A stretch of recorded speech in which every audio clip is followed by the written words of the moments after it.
It's the week ending Saturday the 24th of August, and this is The Week Unwrapped. In the past 7 days, we've seen Boris Johnson meeting EU leaders to try to break the Brexit impasse, Donald Trump offering to buy Greenland from Denmark, and Keanu Reeves and Carrie-Anne Moss announcing their return for a fourth instalment of the Matrix film franchise. But we're here to bring you some of the stories that passed under the radar this week. Big news, not making headlines right now, but with repercussions for all our lives. I'm Arian McNichol. Let's unwrap the week.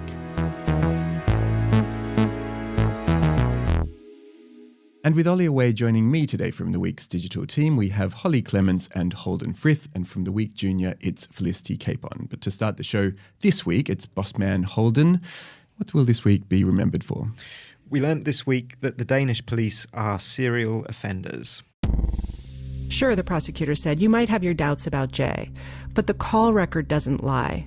Jay couldn't possibly have known which towers were getting pinged when. He couldn't fabricate that. It would be too crazy of a coincidence. So the cell towers and the calls and Jay's story, the way they all meshed, the prosecutors argued, was irrefutable. Prosecutor Casey Murphy said to the jury in her closing statement, quote, "The most important thing for you to remember about Jay's testimony is that it does not stand alone. It is corroborated." She added, "The cell phone records support what those witnesses say, and the witnesses support what those cell phone records say. There's no way around it." That was a clip from the podcast Serial, which is available to download from all good podcast providers. So Holden, the line in that clip, "the call records don't lie," why is that now up for debate in Denmark? What happened is the Danish government cast doubt on the reliability of mobile phone location data, which it has been using in prosecutions in court. And so it has ordered a review of 10,700 criminal cases in which this phone location evidence had played a part in convictions. The problem stems from two mistakes in the process used by police to narrow down the position of suspects using data that relates to which mobile phone transmitter mast their phones have connected to. One of these mistakes meant that some of the data was missing, which means that people may actually have been in places that the record suggested they hadn't.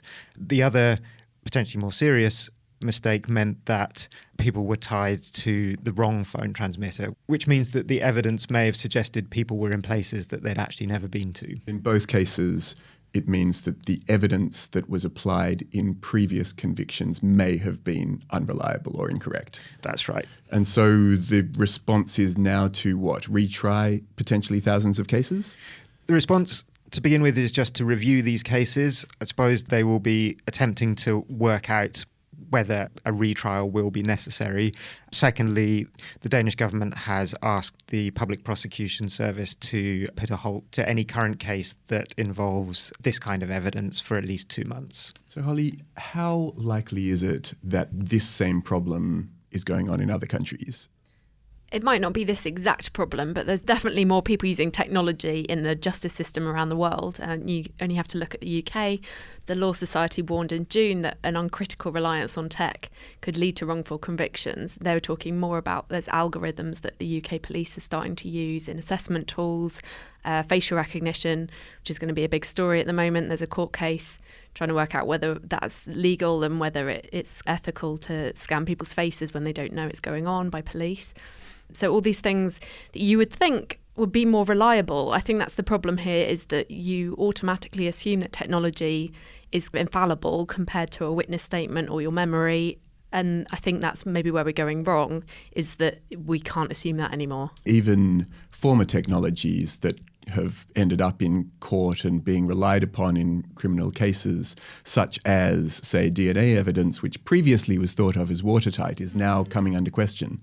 Yeah, DNA is a big one, certainly. It's definitely not as bulletproof as I think we probably all assumed that it was. It's often unclear whether trace DNA is from skin cells, saliva, or other bodily fluids. A lot of the time, DNA samples contain materials from multiple individuals, which is difficult to tease apart.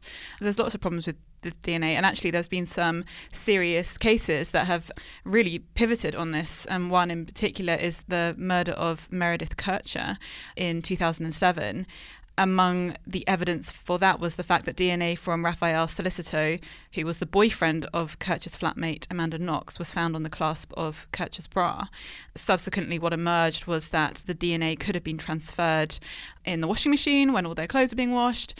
And so the idea that if you have a lot of people living under the same roof, DNA is very, very easy to be transferred and to be mixed up, and certainly isn't as incontrovertible as we thought. It's also now the case that technology has the ability to identify very, very small amounts of DNA. But I suppose whilst we can obtain it, what we don't know is how to interpret it. We don't know what it means all the time. It's rare, I should think, that a criminal case would depend on a single piece of evidence, but it's not impossible, and there are going to be cases of that. But is the finding from this particular case that mobile phone data is just completely unreliable?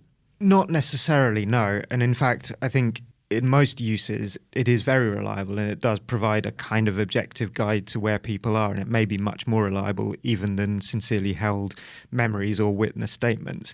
But I think that's part of the problem. It is so reliable when it is being used correctly that there may then be an over-reliance on it in cases where it isn't being used correctly. And because it is a very technical form of evidence and it's presented by experts to people who have less expertise in that field, it can be very difficult for defence lawyers, defendants, even juries to understand where the limits of that evidence is. There's a case that was reported in the New Yorker a few years ago of a woman called Lisa Marie Roberts, who was tied to the scene of a crime by this kind of phone evidence. She was convicted of manslaughter and spent 9 years in jail before being freed when a second batch of mobile phone evidence contradicted the initial case, and subsequently another person was convicted of the killing on DNA evidence. One of the more unsettling aspects of this case was that she had actually pleaded guilty to manslaughter because her defence lawyer had persuaded her that the phone evidence was so damning that she would not be able to contradict it in court, and so she had confessed to manslaughter in order to avoid a murder charge. It's been a while since I listened to that series of Serial, but also the case of Adnan Syed ended up hinging on mobile phone masked data to geolocate him near the crime. Is that right? And that remains one of the contested parts of the evidence in that case. And in the clip we heard at the top of this section, you can hear the way that mobile phone evidence can be used to sort of bolster and support other kinds of evidence. I think that sort of highlights one of the issues that the Danish court system will find really difficult in this case, because they may go back and find that there's a problem with one particular piece of evidence, but then trying to separate that out from the rest of the case and work out which parts juries have paid attention to will be really difficult. I mean, that is surely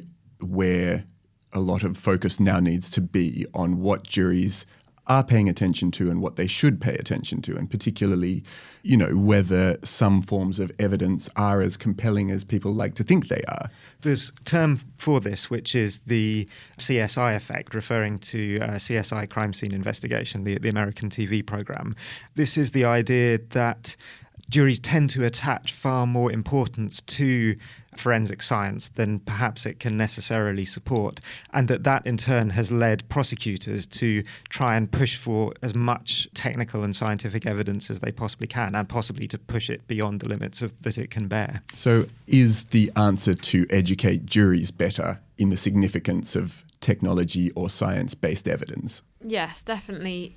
Educating jurors, and in the context of whatever it is that you're trying to explain to them, like whether it's DNA expertise or technology expertise, but also probably police gathering that data as well, because it's suddenly boomed. There's going to be a lot of police out there that have been around for years but maybe haven't had to deal with this specific type of evidence gathering, and there can be so much information suddenly by having a mobile phone and a computer. And then obviously it seems like the problem here is the IT system that converted that information into evidence. That's potentially where it could go wrong. And even in the UK, I think there's been problems where things haven't been passed on to defence lawyers. They haven't had access to those primary sources, the actual phone. And so that you can kind of pick and choose what you're giving to someone. And if that is also digitised, that is a problem with hacking. There's all sorts of other problems you come to. And it's great. Obviously, things are being kind of put onto computers, because there's been a long time where things were just written down in police notebooks. But it has problems that go with it as well. I think it's also the case that during a trial, perhaps there needs to be more emphasis on interrogating the experts who are presenting the forensic science. Is enough being done to really question them about the evidence that is being presented? How infallible is it? Like, how reliable is it? Maybe that's not happening enough. And I suppose it's one of those things that overall you probably need to see this kind of data, whether it's phone data or DNA or whatever, as providing a host of line of further inquiry and sort of taking a holistic view rather than just relying on one aspect.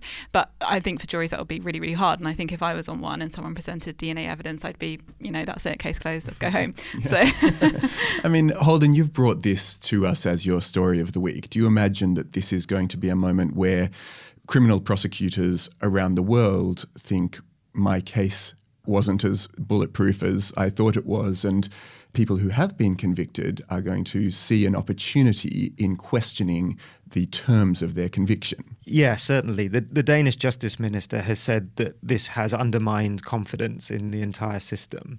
And defence lawyers are always looking for any excuse, whether justified or not, to cast doubt on convictions. And here it seems that in many cases there will be legitimate reasons to do that. I think it also actually goes even further than that, and to the broader movement towards essentially trying to outsource these ethical or moral judgments onto an algorithm, and you can understand the impetus to do that, because these are often very complicated cases. There will be claim and counterclaim, and if you can have a technical process that seems to give a very black and white answer, then it's obvious why a jury would be tempted to go down that route. So this could open the way to potential retrials, not just in Denmark, but elsewhere as well. I think part of the problem is that these sorts of errors are invisible. They happen in code, they happen in pieces of software. The UK Crown Prosecution Service could look through its caseload. It may find that this particular error doesn't apply. There's no suggestion that it does. But it's very hard to say with absolute confidence that there isn't some other error buried within this type of evidence or some other type of evidence that will come to light further down the line. Well, with no further compelling evidence to look at here, let's adjourn briefly. Next up, it's Felicity after this.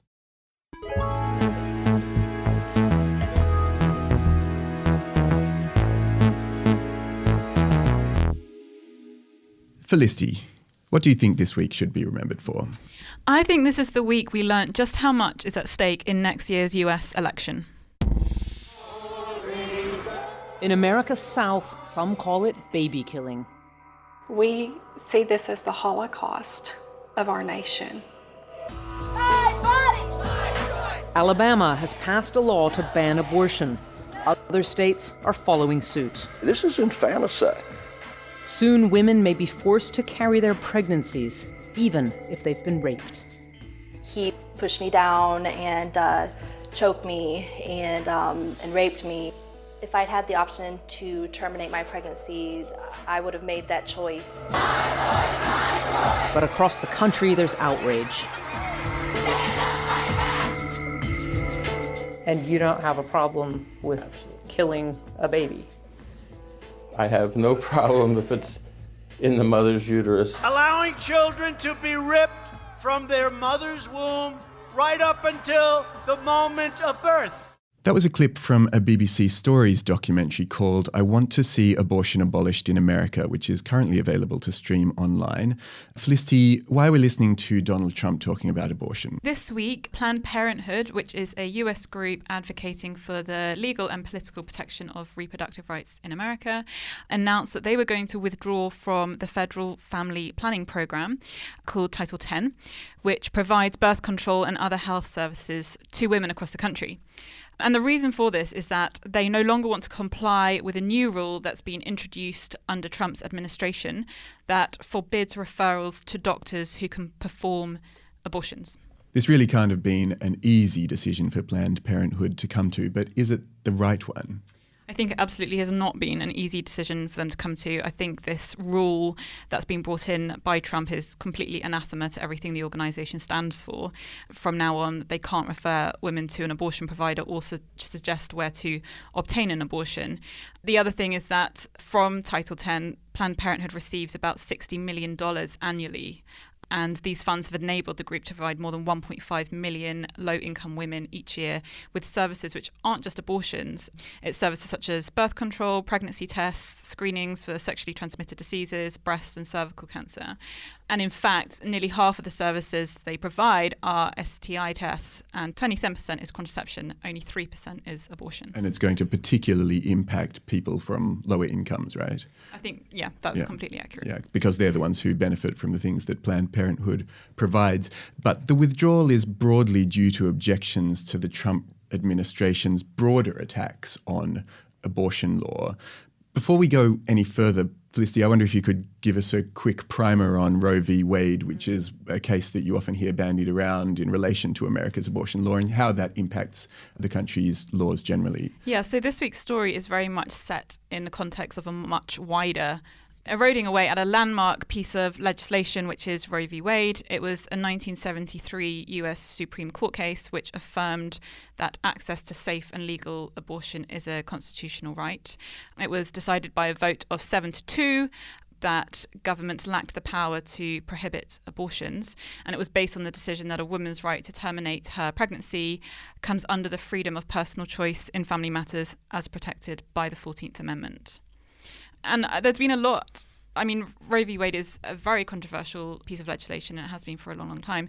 But I think over the past few months, you're certainly hearing more and more about it, and you're seeing more states kind of chipping away at this legal right. Recently, there's been a documentary on Netflix called Reversing Roe, which has addressed this very, very well, even though it's quite obvious that it was made in a sort of pro-choice light. But it made the very good point, I suppose, that abortion is becoming increasingly politicised, and that at the time the Supreme Court handed down the Roe v. Wade decision, it was not a partisan issue at the time. It was very much seen as the justices, despite their political leanings, coming together to agree on an issue that was to do with being a medical issue or a social problem, as opposed to something partisan and political. And at the moment, it's certainly now a political issue. Yeah, and under Trump, the Supreme Court has obviously become even more conservative with the appointment of the justices Neil Gorsuch and Brett Kavanaugh. But Holden, Trump hasn't always been anti-abortion, actually. No, not at all. In 1999, he described himself as very pro-choice. He did also say then that he hated the concept of abortion and cringed when he heard it debated. But ultimately, he said, "I just believe in choice." More recently, when he was running for the Republican nomination, he was cringing a lot less at a great many things, but he described himself as completely the opposite, as very pro-life, although on CNN he did at one stage accidentally say that he was pro-choice. Even once he'd won the Republican nomination, he seemed often to be making up his position on abortion as he went along. There was one interview in which he suggested not only that doctors who carried out abortions should be punished, which is the Republican orthodoxy, but also women who had abortions should be punished too. That's something that even people in the pro-life camp have generally shied away from. And he was criticised for that from all sides, really. When he then tried to reverse that position, he ended up suggesting that in fact, the abortion laws shouldn't change at all and that Roe v. Wade should be left intact, a position that he then reversed a few days later to say that no, of course, abortion should be illegal. All of this contributed to the idea that he himself didn't have a particularly fixed position on the subject and that he was really using it as a tool to fish for votes, and particularly to fish for votes from evangelical Christians. I mean, it seems a peculiar direction to be going to try to win votes. And at the top of this section, Felicity noted that we're kind of coming up to the 2020 elections, and obviously this is going to be one of the issues that Trump is looking to apply in his re-election campaign. But I saw recently a statistic that 70% of Americans support the right of women to choose. And if that's the case, it seems weird to take an anti-abortion stance as an attempt to win votes. I think the reason it is an effective stance is that people who have anti-abortion views tend to hold them much more strongly than people who are pro-choice. And they also tend to vote on that single issue, whereas people on the pro-choice side of the debate tend to choose who they'll vote for on a range of topics, including economic, social justice, and a whole range of debates, whereas those who are vehemently opposed to abortion will choose a candidate purely on the basis of their views on that position. So where do the Democrats stand on this going into next year? Certainly from the reaction this week, I think it's something that the Democrats are sort of going to make a big battleground issue. You've seen high-profile Democrats this week come out in support of Planned Parenthood, including Elizabeth Warren and Kamala Harris. And I think the other thing is that you only have to kind of really look at how women in particular, I think, are becoming more sort of mobilized in response to some of the things that Trump has said and done to see that this could be quite decisive, could be quite a big issue. Whether it's the Me Too movement, whether it's the women's marches, I definitely think there is a sort of re-energizing of the movement. And also, 1 in 4 women in America will have an abortion at some point in their life. Regardless of whether you have one or you don't, it's a huge issue affecting so many people. And of course, it's not just a national issue either, because the Trump administration's fight against abortion isn't contained to the US. Holly, where else has it made an impact? So this gag rule that is affecting Planned Parenthood kind of extends across the world. So anywhere that has US foreign aid, they're telling them that you can't recommend abortion, you can't even mention abortion and get our funding. So it is completely kind of gagging anyone that wishes to give healthcare to women, particularly reproductive healthcare. It's also what Felicity was saying, there is definitely this movement among women, but I think the pro-life lobby really see Trump as their opportunity to have this law changed. Like, there's big potential for it to become banned nationwide, and you just see this chipping away of Roe v. Wade just with small things, and it's a good reason why it is under the radar, because these things aren't reported on widely because they're just happening all the time.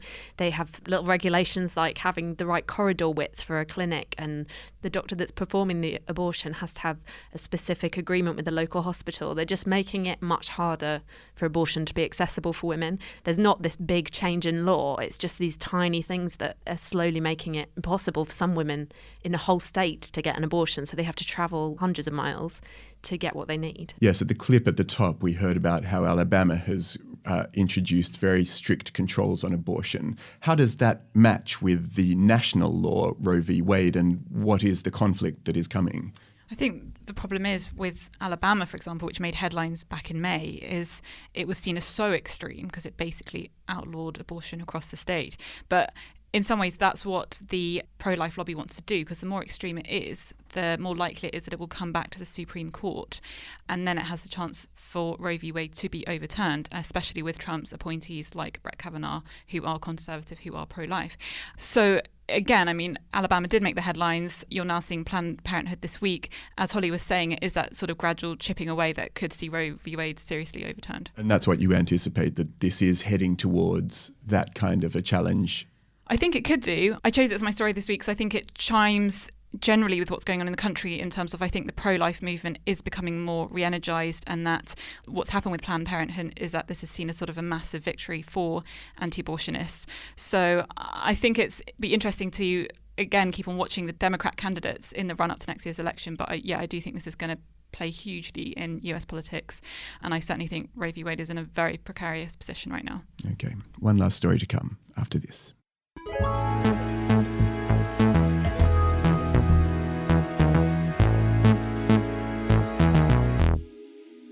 And so finally this week, it's Holly. What do you think this week will be remembered for? Is it time to give the devil his due? It's a beautiful day here at the state capitol. Great day to be a Satanist. I believe it, and I'm very excited about it. We're not what you think we are. Satanic Temple was an idea between a handful of people directly confronting authority. This makes life fun. State officials have put up a 10 Commandments monument on government property. Satanists are demanding equal rights. I am a tax-paying member of Arkansas, and I don't want that there. They just want to irritate. The Satanic Temple says, and you also need to put up our monument to Satanism. As a Satanist, I believe that confronting injustice is an expression of one's satanic faith. You see Christian theocracy just creeping itself into our government, and it is our duty to stand up to this. We want people to evaluate the United States being a Christian nation. That was a clip from the trailer for Hail Satan, a new documentary out in cinemas this week in the UK. So, Holly, Satan's back. Yes, Satan's here. Who has summoned him into this room and why? So he's back in this documentary by Penny Lane, and some reviewers are saying it threatens to rehabilitate Satan. But actually, I think Satan's come back as a good guy. If you watch the documentary, it's all about the Satanic Temple, which claims to be the primary religious satanic organisation in the world. It had about 50,000 followers and said it got thousands more once Trump was elected. But it's kind of a voice of reason in the documentary. It's got some good arguments, and I think the documentary might propel them further. That is the complicated thing, isn't it? The Satanic Temple doesn't actually believe in a literal Satan. So what do they believe in? So it has 7 tenets, which are their main principles, and they include striving to act with compassion and empathy, pursuing justice, respecting the freedom of others and your autonomy over your body. They warn against distorting scientific facts to fit beliefs. They acknowledge that people are fallible, kind of ask you to resolve any harm caused by your mistakes. And their final one is the spirit of compassion, wisdom and justice should always prevail over the written or spoken word. I mean, all of that sounds quite reasonable, don't you think, Holden? Is it possible that putting it under the banner of Satanism could serve to kind of alienate people who otherwise might agree with those sorts of ideals? I really think it might. The political agenda they have actually seems to have a lot in common with the Lib Dems. You know, they're in favour of free expression, they're pro-choice, they're pro-LGBT. And I think that not only might the satanic aspect of it alienate their allies, it might actually end up giving fuel to some of their opponents. You know, we're talking about the American Christian right. They tend to see issues like trans rights, gay rights, abortion as having quite a lot to do with satanic forces anyway. So if you have people who are self-professedly on the side of the devil making the case for them, I'm not sure that's going to help the progressive cause. This is some of the appeal for Satanists, because historically it was used as an accusation by Christian groups against anyone that kind of didn't agree with them. So it's their chance to say it's a self-identity, I am a Satanist, and in itself is saying I disagree with you in a kind of extreme way. You only have to look at some of the political stunts that they've done to see why Holden thinks they're so controversial, which is true. Like the Westboro Baptist Church, kind of known for its hate speech against homosexuality. They've become rivals. And in 2013, one of the first things they did when they were founded, they held a pink mass over the grave of the church's founder's mother, claiming to have turned her into a lesbian, which obviously made for interesting headlines, but hugely controversial among Christian groups. But they've set themselves up as this adversary group. And in a sense, activism like that could attract the wrong kind of attention to them. Could it be that those sorts of things, plus even the existence of the film that's just come out, will end up bringing more trouble to the members of the Satanic Temple than they might like? Sure. I mean, the co-founder, Lucian Greaves, who's a really compelling man to watch, says himself he has to wear bulletproof vests when he goes out. He sees it as a kind of suicide mission, what he's doing, which gives him a bit of authenticity, because you think he wouldn't be doing this if he didn't truly believe in what he was fighting for. But again, his actual safety is kind of under threat. So, yeah, I think you're exactly right. And is the film ultimately going to bring more members to the Satanic Temple, Felicity? I think it potentially could. And actually, with Holly mentioning Westboro Baptist Church, it made me think about Louis Theroux's most recent instalment of him spending time with the church.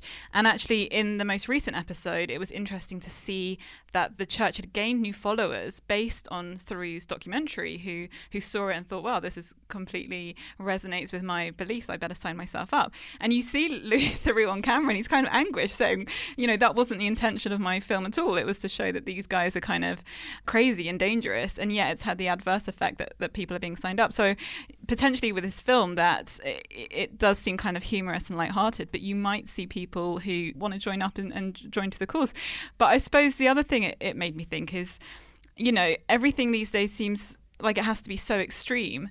And, fine, if you're unhappy with conventional Christianity, or if you're unhappy with how much Christianity is overtaking institutions and public discourse in America, then, you know, you should voice it. But it doesn't mean you have to become a flipping Satanist. Like, I feel like generally we're sort of losing the ability to be nuanced or be moderate, or I'm conservative in this, but I'm liberal in this. Or it's like, nope, you're either a Satanist or you're not. Yes, one of the key actions that the Satanic Temple tries to do through the course of the film is to put up a new sculpture to go next to a statue of the Ten Commandments outside a state capitol. Holly, tell us about that. Yeah, so I think the satire part is kind of key to their message and how they get it across. So they want a big 8-foot statue of Baphomet, which is this kind of goat deity, next to the Ten Commandments, which has obviously outraged the Christians. But their point is that they don't want Christianity dominating politics and the things that it's not supposed to be. When you look at the American Constitution, it's kind of trickled in, and now a lot of Americans think it's a completely Christian country, but they're just saying it doesn't have to be like that. They have like after-school Satan clubs, which sound horrifying, but no, it's just critical thinking clubs, and it was to rival these evangelism clubs that were being set up in US public schools. So it's up to you whether you decide which one's more sinister. Like, your children are going to get indoctrinated either way, but they're talking about critical thinking. Holden.